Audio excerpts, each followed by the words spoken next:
Inilah potret ekonomi Kabupaten Trenggalek di tahun 2024.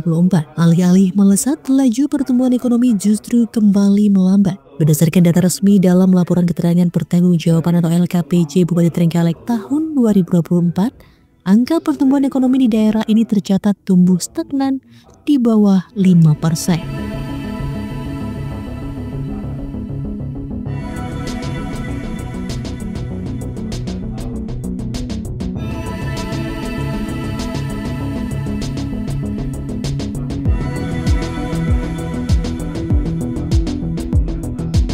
Sesuai data LKPJ Bupati Trenggalek tahun 2024, pertumbuhan ekonomi tahun lalu hanya menyentuh 4,71%.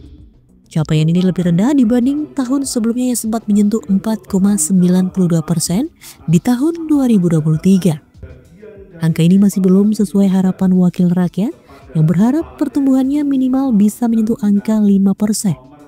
Ketua DPRD Trenggalek, Doding Rahmadi menyebut, stagnanisasi ini jadi pekerjaan rumah serius bagi pemerintah daerah. Ia juga turut mendorong pemerintah daerah untuk terus berinovasi dengan berbagai program nyata.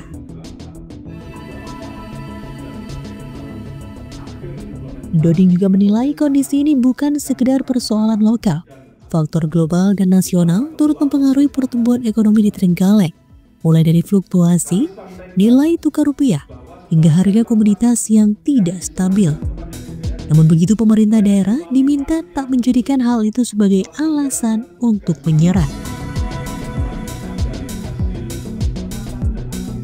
Pertumbuhan ekonomi ya kita kan di angka 4,5 itu loh kan gitu. Ya memang harapan teman-teman itu di atas angka 5 loh, tapi ya memang susahnya minta ampun dalam kondisi ekonomi kita yang masih sedang-sedang saja seperti ini. Jadi memang perlu terobosan-terobosan untuk menaikkan menjadi di atas 5% itu. Sementara pemerintah pusat, provinsi semuanya itu kan linier sekitar 4,5.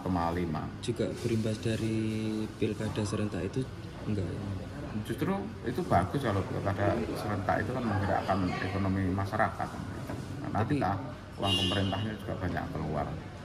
Jadi kalau itu saya rasa masalah global gitu loh. Jadi bukan masalah domestiknya Trenggalek, enggak ya. Yang mempengaruhi kan banyak faktor sama sekali. Jadi misalkan kenaikan dolar, melemahnya rupiah dan sebagainya itu kan mempengaruhi tentang PDRB. Selain pertumbuhan ekonomi yang terseok, angka pengangguran terbuka di Trenggalek tahun ini memang turun dari 4,52% menjadi 3,9%. Namun penurunan ini dinilai belum signifikan sebab masih lebih tinggi dibandingkan masa sebelum pandemi. Pasalnya angka kemiskinan pun hanya turun tipis di 0,18% menjadi 10,45%. Sementara indeks pembangunan manusia atau IPM yang menjadi tolok ukur kualitas hidup tercatat 72,47%. Angka ini jauh tertinggal dari rata-rata Jawa Timur yang sudah menyentuh 75,35. Bahkan masih jauh di bawah daerah lain seperti Sidoarjo, Surabaya, Semarang hingga Yogyakarta yang telah mencapai angka 82 hingga 89 poin.